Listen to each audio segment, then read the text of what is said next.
प्रिय दर्शक बंधु आपण मानक समय स्रोतर चैनल को मु स्वागत जनाऊँगी। मुझे आपण नहीं आसी आउ एक प्रेरणादायक कहानीटीए झड़ मध्य एक दीप। बहु वर्ष पूर्वर पहाड़ घेरा एक सुंदर गाँव में आन्या नामक जड़े छोट झील रोला। आन्या प्रतिदिन सकाळे सूर्योदय देखा बहुत भल पाउथिला। से विश्वास करुथिला जे प्रत्येक नुआ दिन नुआ सुजोग नहीं आसे। किंतु एक वर्ष गाँव उपर एक भयंकर झड़ आसिला। अविरत वर्षारे चाष जमी नष्ट हो गला, घर बाड़ी भांगीगला एवं कला मेघ आकाश को ढांकीदेला। गाँवर लोक मैंने निराश हो पड़े। जड़े चाषी कहले आमर समस्त फसल नष्ट हो गला। आउ जड़े कहले एबे आम पाई कौनसी भविष्यत नहीं। धीरे धीरे लोक माने चेष्टा करिबा बंद करदेले। से माने घरे बसी रहिले एवं अपेक्षा करने को लगिले जे कहीं आसी सेमानक समस्या समाधान करदेव।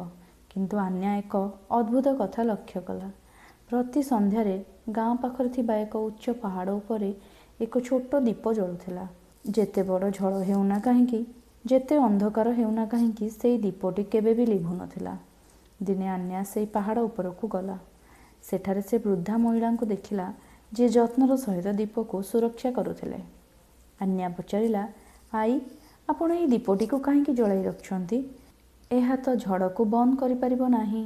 वृद्धा हसी कहले, बेटी यही दीप झड़ को रोकिपर ना सत, किंतु यह लोक मानकु मने पकाई दिए जे अंधकार केबे स्थायी नुहे। जोठारे आलोक अच्छी सेठारे आशा मध्य अच्छी।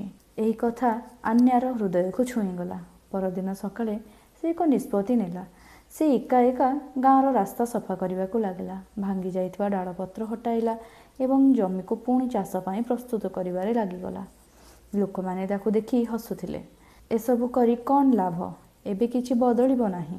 किंतु आन्या हार मानिला नाही। किछि दिन परे जणे पड़ोशी तांको सहयोग कले।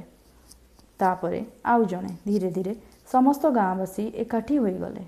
से माने भांगिथिबा घर मरामती कले, जमी सफा कले एवं नुआ बिया आनी बुणिले। किछि सप्ताह परे एक सकाळे समस्ते देखिले जे कला मेघ हटि जाइछि।